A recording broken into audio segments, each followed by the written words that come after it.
Hey guys, Dallas here from Dunn & Watson, just showing our power operated compression locks. You'll see they're available in both black and chrome finishes in our small and large variations of size.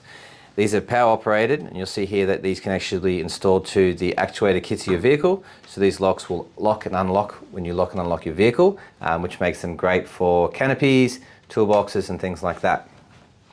Like all compression locks, it's a thumb press compression lock, so you simply press on your thumb to unlock it like so, which will then release the compression of your cavity on your door or wherever you've installed it. Press on that, it's released. I can now open and close the lid or the door or whatever they're installed onto.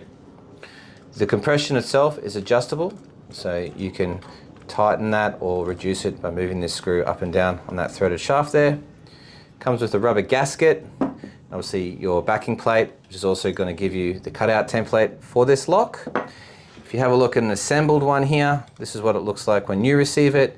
And obviously you'll just be undoing that screw, pulling this off so that you can get your backing plate off to install the handle before you put it all back together. So very simple, just the one bolt there pulls it all apart for you. If you have any other questions though, please give us a call or flick us an email.